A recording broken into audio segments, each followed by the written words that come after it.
Welcome to the No Sports Report, a production of iHeartRadio and Treefort Media.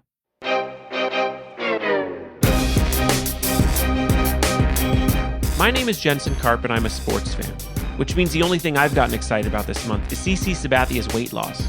Dude is ripped. It looks like some people have been making the best of their time indoors. Your move, Bartolo Colon. Oh, me? I've been talking to athletes and sports industry professionals about what they're doing in quarantine, hoping to figure out if they miss competing as much as I miss watching it. This is the No Sports Report. Brian Rowe is a seasoned Major League Soccer veteran, currently a goalkeeper for the Orlando City Sports Club. 2019 was the best season of his career, and he's just months into being a first-time father. So what could go wrong? Well, as we all know, 2 weeks into the MLS season, all games and activity were suspended due to COVID-19, and now Brian is back home focusing on a completely different round ball, his 3-month-old son. But before any other league, he just returned to officially practicing at the team's facility, individually, but sanctioned by the MLS and regulated to an extent that's usually reserved for a summer sci-fi blockbuster about the end of the world. We go over those arduous rules, what his international teammates are going through right now, and the insane coincidence behind the fact that we're both daddlers. It's a rare glimpse into the future of sports on this episode of the No Sports Report.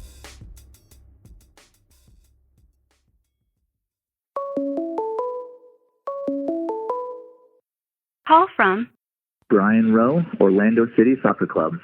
To accept, press 1. Hello, Brian.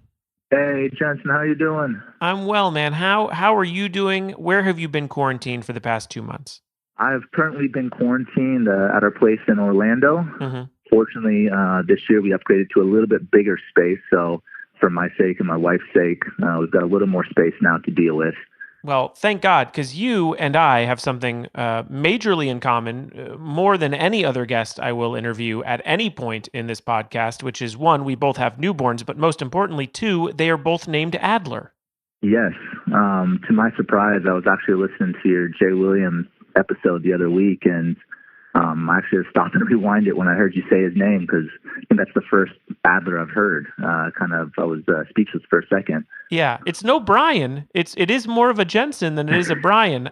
Tell me where you came up with the name, and then I'll fill you in on our stupid sort of way we got to it.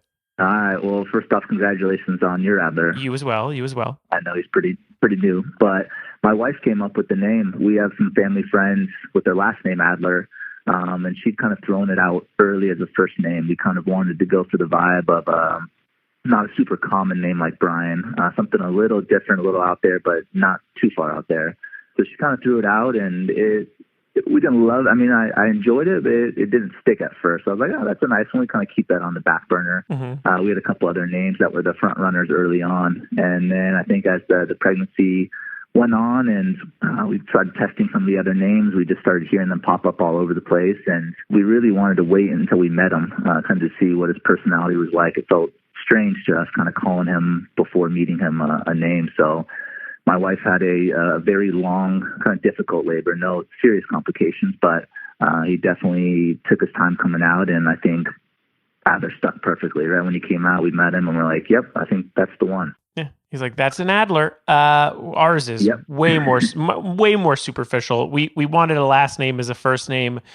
We had the same sessions you do where you kind of sit down and just go through hundreds of them. And I started to get into celebrities and got to Nicholson. And I was like, that's a stupid name. And we both started laughing. And then I just started thinking of Jack Nicholson, and Jack Nicholson sits next to this dude named Lou Adler at every Lakers game, who's, a legendary music producer. He kind of helped build the Sunset Strip as we all know it. He's a Grammy winner, incredible. And I then did a quick search to make sure he wasn't a garbage can of a person.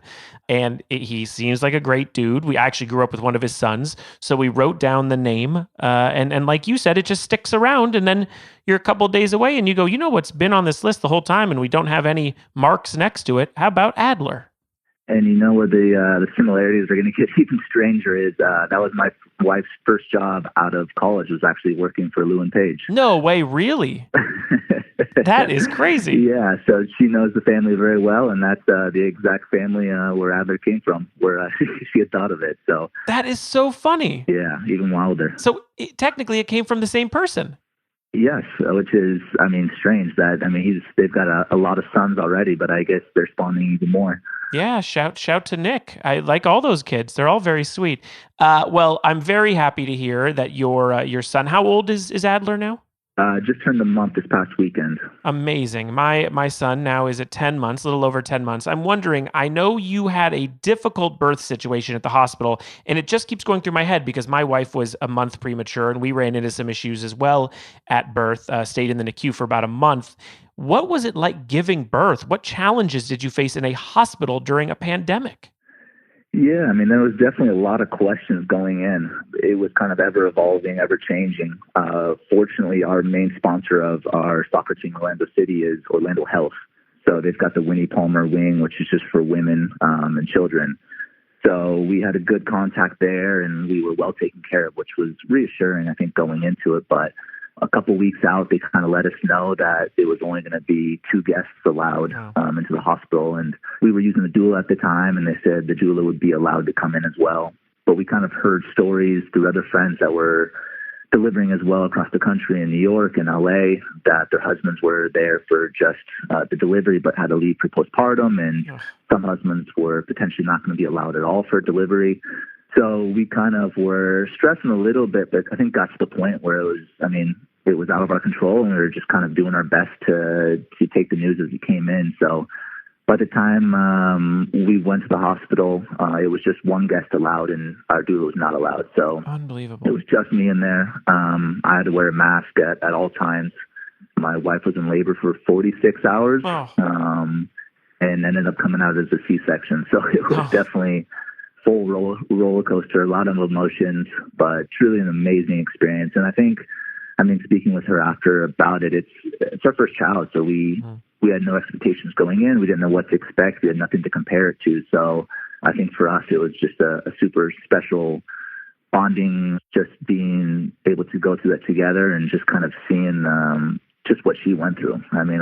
I think I have a new perspective for all moms, all women, after seeing that, just what they're capable of, and super women. Well, and now your wife, Whitney, is in a house locked in with you and a 1-month-old. Let's not pretend she isn't a essential worker. But for you, it's got to be no better time, right? You're traveling all over the world most of your career. And now here you are stuck, obviously a terrible situation for lots of people, but you are forced to be around a newborn at all times. You're seeing everything.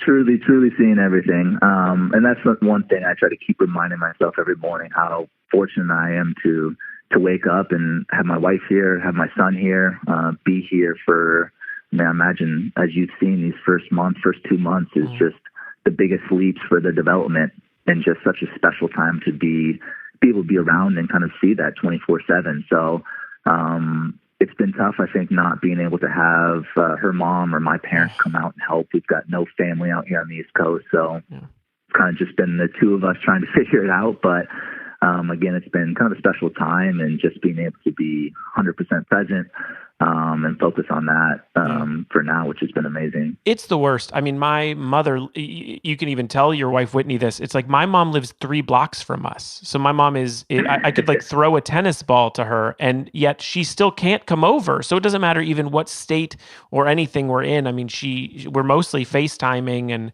it is a very hard, it's something I didn't see coming.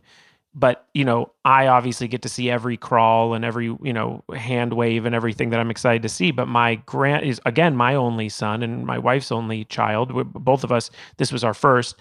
It's hard, not including family, and knowing that they're missing that process.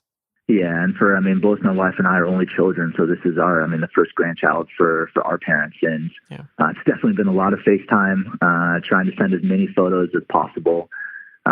We try to keep reminding them that, they're basically asleep at all times at this point in their life anyway, kind of a little blob, and don't interact too much. So we're trying to soften it for them a little bit, but we're hoping that they'll be able to make it out soon and meet them. How's the sleeping going? Because I know if you had any plans on having a night nurse, those were thrown out the window with the pandemic. Yeah, I think that's been the one thing I've been thankful for as well. I couldn't imagine being in season and going back to training and going back to games, just trying to balance that with the sleeping and competing and performing at a top level. So It's been better than I've thought. I think talking to other friends that have kids before us, I think just hearing some of the horror stories and kind of how bad it can be, and I think just in my mind blowing that up and thinking I'm not going to get any sleep at all. I feel like I've been pleasantly surprised with it. So we're getting them on a pretty good schedule here, which has given us some time at night. Great. And it's amazing what your body, I think, can do on little sleep. Yes, you will get to 10 to 12 hours in no time, and you'll miss the old moments of feeling completely important and vital to him. It's like he'll be like, doesn't he need me? It's 3 a.m. He needs me, right? Should we wake him up? You do that a lot. Checking out your Instagram, I see that you and your wife love to travel. I'm not sure if you read the recent New York Times article with Pulitzer Prize winning journalist Laurie Garrett, who I love, and thought the article I loved it, but it's going to haunt me for probably the rest of my life. But she does bring up to expect major changes in the travel industry. She's not sure exactly what it is. We heard that we probably won't be able to travel out of the country until probably 2021. Does the idea of no vacations creep you out at all? It does. I think it changes it now having a son and just owing a lot of time to the grandparents and wanting to share him and with all the family and friends. I think that's one thing my wife, as you said, really, really have enjoyed all these off seasons that we've had every year for soccer. We always enjoy doing one big trip, whether it be going over to Asia, Europe, down to Mexico, across the States. It's one thing that we've kind of always looked forward to planning and just experiencing together. But having Adler now, and we would love to travel with them, but I think just getting to get back home, get back to LA, share him with everybody, I think it'll soften it a little bit, make it a little bit more enjoyable. Totally. But yeah, I hadn't read that article yet. But I don't know how much sleep you want to get on your own without Adler or with Adler. But if you do, it is quite an article from an incredible woman who's been, on the forefront of these viruses for many years as a journalist. And I believe she won her Pulitzer for Ebola. But I'm not going to make your day worse. It's not a great article to read, but it is illuminating. Yeah, very illuminating. More with MLS goalkeeper Brian Rowe after this. Right now, Feeding America is working tirelessly to ensure our most vulnerable populations, like students who are out of school, the elderly, individuals whose jobs are impacted, and low-income families, continue to have access to food and other needed resources during the COVID-19 pandemic. The Feeding America Food Bank Network is committed to serving communities and people facing hunger in America, and their greatest need is donations and support of local food banks. This podcast is committed to donating a portion of the proceeds from the show to Feeding America, and we hope that you can join us in this effort too. Find out how you can help at feedingamerica.org/COVID-19.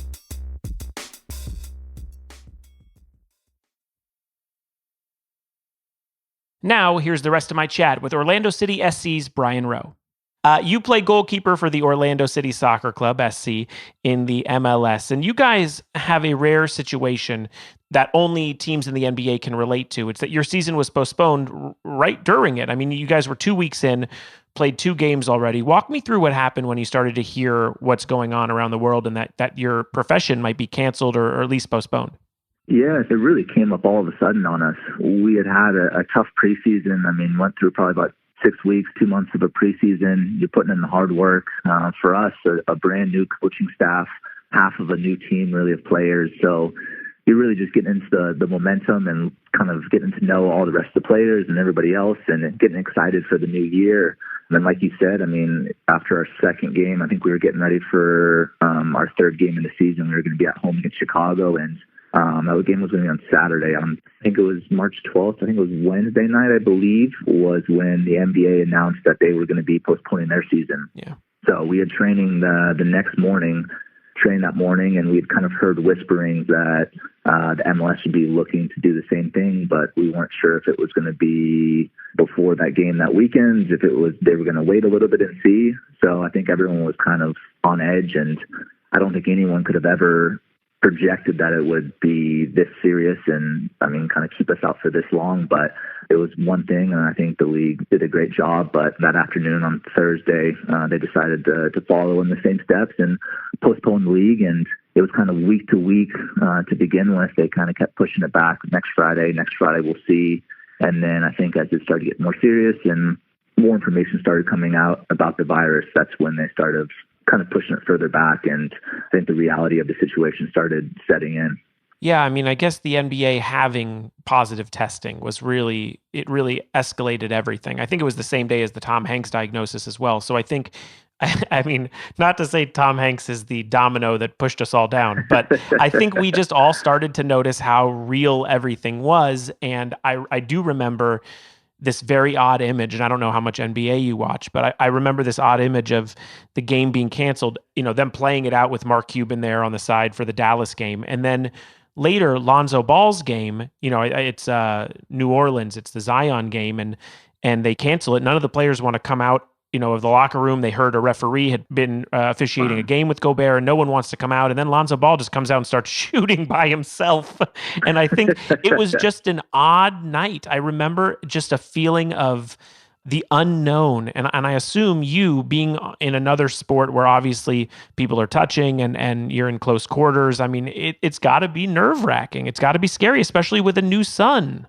Yeah, and I think that was the biggest thing, was just the unknown, just not knowing how serious it was. I mean, especially for me, getting ready for my wife to deliver, being at the end of her pregnancy, not knowing how it potentially could affect her, even knowing for myself, if I showed any signs or symptoms when she went into labor, I wouldn't be allowed in the hospital to be there for her. So I think it definitely hit home very hard right away, and it was something that I wanted to be very cautious about. But yeah, I think it was something that came on all of a sudden, and I think the scale of it was kind of unknown at that time. Yeah, the MLS has 74 different nationalities represented throughout their teams. I was researching that, and I wanted to know how many different countries are represented. It had to have caused an insane ripple effect in people trying to get home to see their families.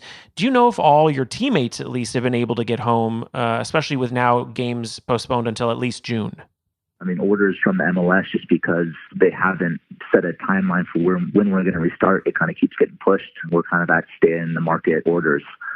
So I know all players have to stay in the market. The league has started allowing some players that can drive home within maybe a day or two drive. They have to get permission from the league and from the team to drive home, but they don't want any guys going on flights domestically as well as internationally. So I think we have 13 nationalities on our team, and a number of guys over here that, I mean, don't have wives or girlfriends or kids, and are here by themselves, and their families are back home. So not only being away from their families, but just being on their own during quarantine. So it's definitely been very tricky, and just trying, I think, as a player pool, especially within our team, trying to stay close and connected and be there for the guys that kind of need that support right now.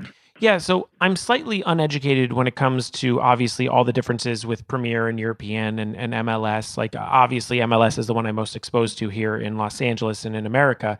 But question, and excuse my ignorance towards it, but since European leagues and Premier leagues are starting to practice up soon again, the players who are in the MLS can't just go over to other leagues, right? They're still in contract to play in MLS and are waiting for that postponement to end.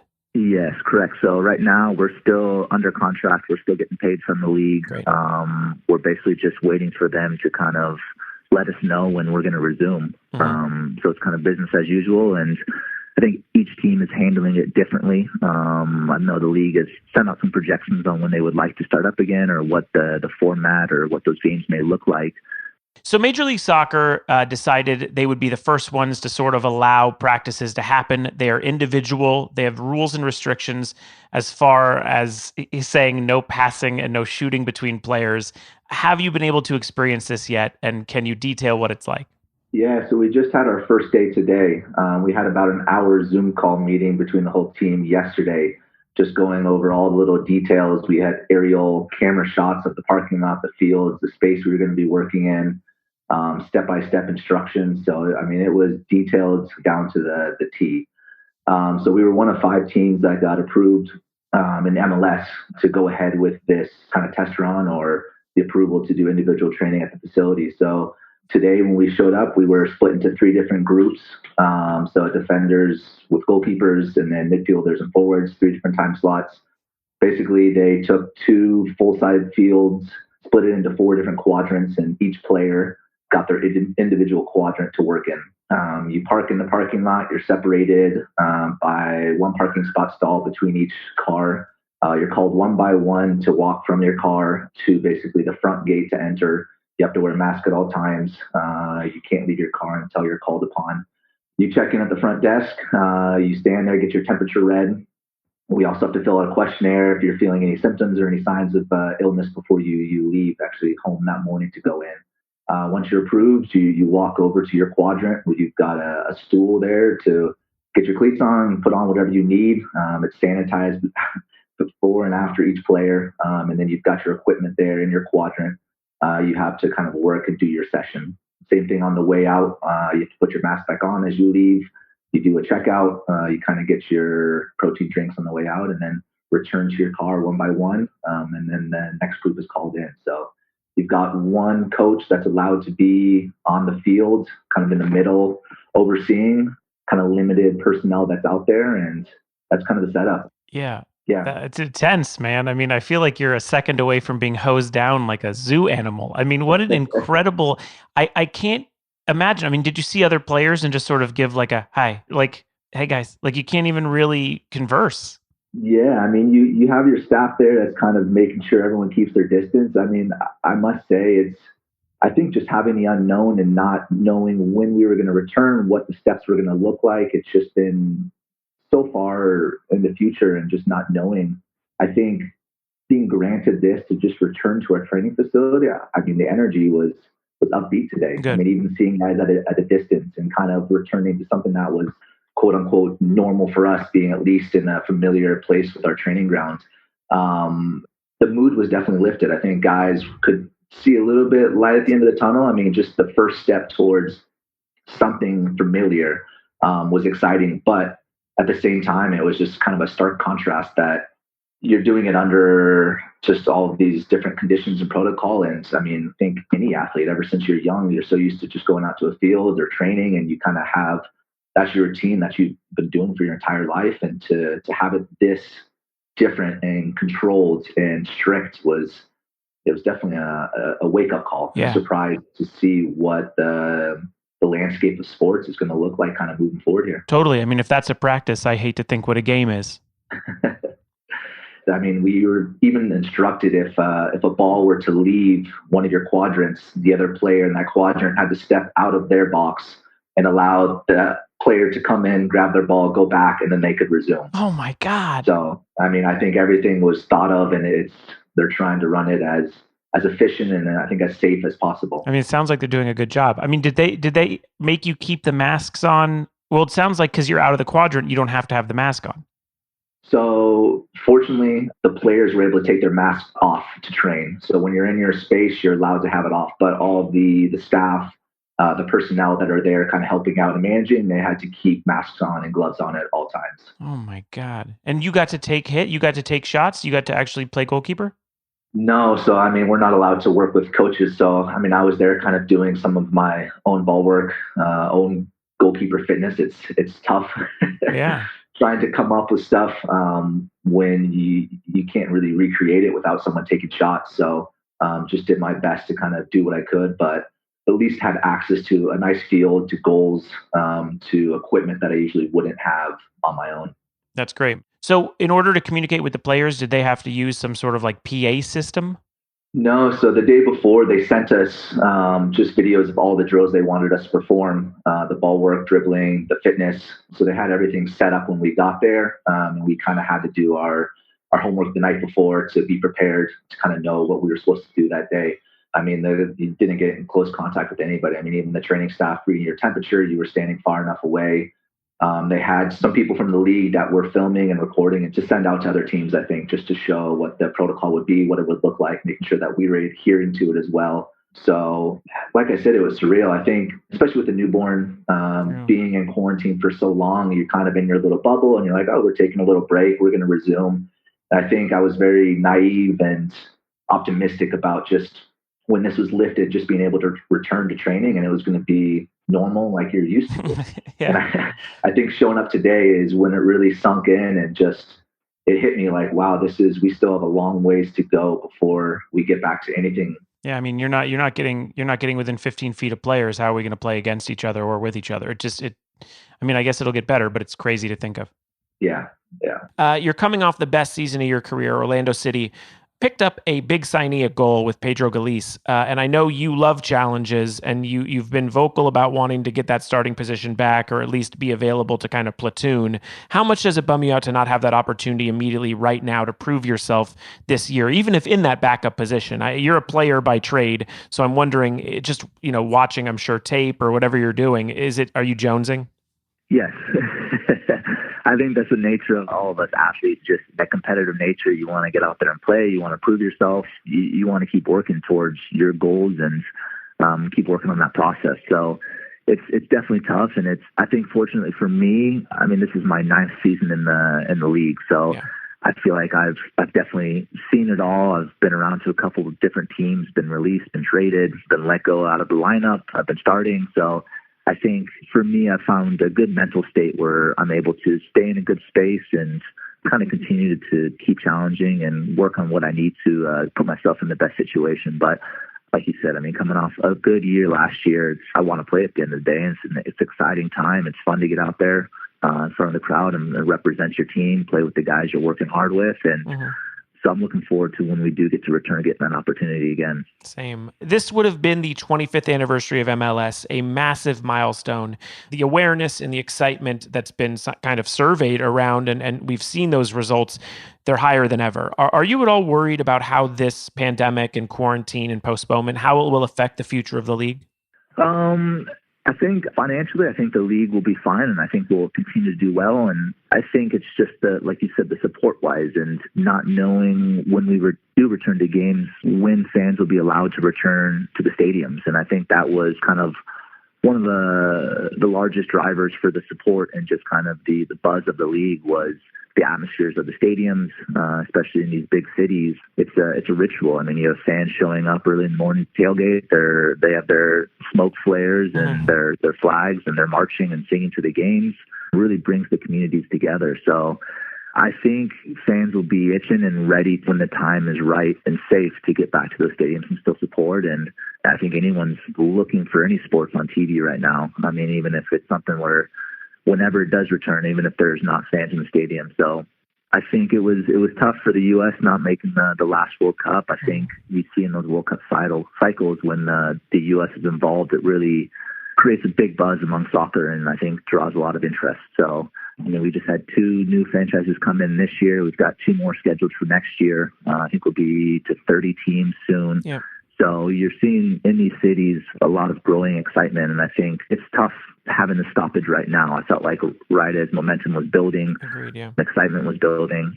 So it's something that I hope that we can continue and stay engaged with the fans and kind of continue to have their support when we do resume. Well, talking about continuing, I do have a positive question to wrap this up on, and then we'll get into some stupid suggestions I have for you. But I want to know if there's anything from these times, something that we've picked up during the pandemic that you think we should hold on to even when we're allowed outside and there's a vaccine and a cure, etc. What is it that we should move on from this time and have learned?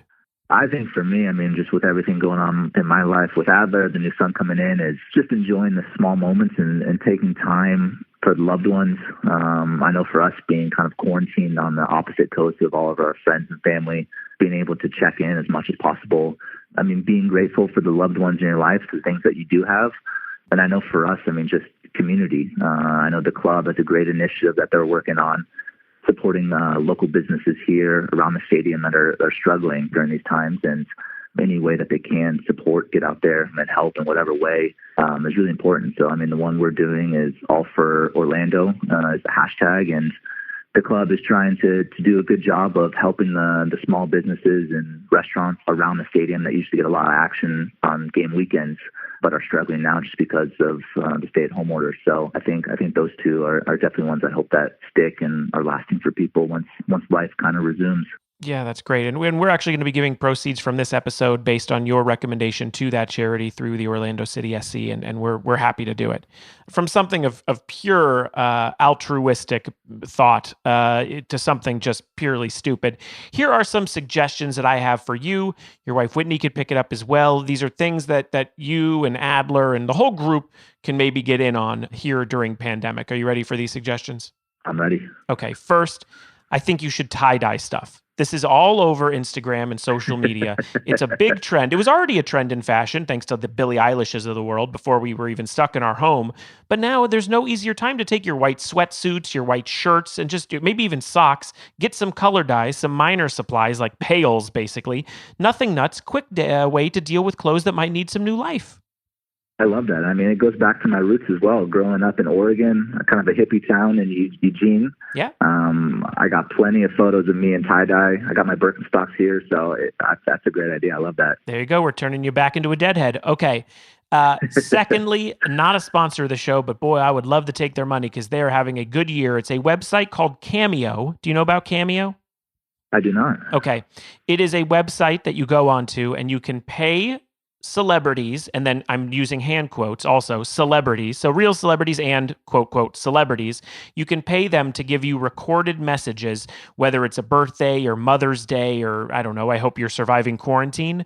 It is quite dumb, but for some reason, there are thousands of people on it, and it is reporting its most profitable week of all time at the end of March during quarantine. So people who are sitting at home just want to hear, Corey Feldman tell them, have a good day. I like that. Okay. Can I give you some celebrities and then you tell me if you like, I'll give you a couple and then you'll guess prices on them. So what they would charge for a personalized message? Yes. Okay. Okay. First, I'll give you this one. Mark McGrath of Sugar Ray, who, by the way, laughable to want one of his messages, but I watched a couple and they're like 5 minutes long and he truly takes, he like tells stories. He takes his time with these things. So he's kind of a good buy at $100. Okay. Is that just a comparison for me or are you? Yes. That is for you. Moving on. Okay. James Vanderbeek, Dawson of Dawson's Creek fame. What is the price? And McGrath was 100, you said? Yes. Ooh. I'm going to say $65. Well, sir, James Vanderbeek is $200. Wow. Went the other way. The next one, it's a soccer player. I wanted to have someone in your genre. Ledley King. Let's go 150. Ledley King, a steal at $50. Wow. Okay. A steal. Right. Okay. Moving on. Chuck Norris. Chuck Norris is on Cameo. I hope he's pulling in like 500 and then just going to charity. I'm saying 500. That would be the hope, wouldn't it? Chuck Norris, 225, straight to the pocket, baby. 225. I love that. I'll give you one last one. Brett Favre, who somehow, for some reason, is on Cameo. How much does it cost for a Hall of Fame message from Brett Favre? Oof. Let's go with 175. Brett Favre, baby. You better get a loan because it's $500. Truly amazing. $500, Brett Favre. All right, my last suggestion. You can look into Cameo on your olden time. Normally, these final suggestions are jokes. They're so dumb. I usually do a play on a name, and this one started as that, but I actually think I stumbled into something very good. When the MLS season does pick back up and you find yourself traveling different cities and competing with other goalkeepers, I'm thinking the entire world needs gloves right now, right? Like everyone's trying to get gloves. You in your profession, you've always used gloves. That's what you play in. Maybe you do glove trades the same way NBA guys do their jersey trades at the end of the game. Oh. And then those goalkeepers sign the gloves, all the MLS goalies that you're up against, and then you guys auction them off to raise money for COVID research. That's a fantastic idea. I actually love that. See, normally they come from a terrible place and I tell you to like open up a noodle shop or something because your name rhymes with noodle. Not this case. This case, I actually got a good one but I do have a name for the charity. What's the name you got? We've got you covered. And then it's just your little signature underneath and it's an eBay store. That's it. I like that. I mean, the gloves can get a little smelly, a little dirty, but we'll try to keep them to newer gloves. Yes, good. COVID-free new gloves. Brian, thank you for talking to me. Much love to Whitney, but even more love to your Adler. Adler Carp and Adler Rowe will 100% have a connection that I did not see coming when we started this podcast about having the same inspiration for a name, but please stay safe, and I'm so happy I was able to talk to you and have a beautiful time with your newborn. It's like so many people, I'm in the same position, so many people living this negative, truly dismal life outside of these walls, and I never ignore that that's happening, but I always acknowledge that in this house, I'm blessed with an opportunity I never would have had. I mean, I completely hear you, and I completely agree. So I appreciate the time, Jensen, and love and safety to your family as well.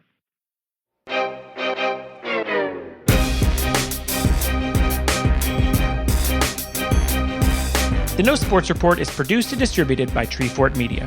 The show is executive produced by Kelly Garner, Lisa Ammerman, Matthew Kugler, and me, Jensen Karp. Tom Monahan is our senior audio engineer and sound supervisor, with production and editing by Jasper Leak. Additional production help from Tim Schauer, June Rosen, and Haley Mandelberg. Our theme music is composed by Spilkus. If you've enjoyed what you've heard, please subscribe, rate us, and review us on the iHeartRadio app, Apple Podcasts, or wherever you listen to podcasts. And please visit feedingamerica.org. If you're able to make a donation, any amount makes a difference, and you can learn more about other ways you can help on their website. For more information on the No Sports Report, links to the socials, and for show transcripts for our hearing impaired listeners, go to treefort.fm. Be safe and be well. The No Sports Report is a production of iHeartRadio and Treefort Media. For more podcasts from iHeartRadio, visit the iHeartRadio app, Apple Podcasts, or wherever you listen to your favorite shows.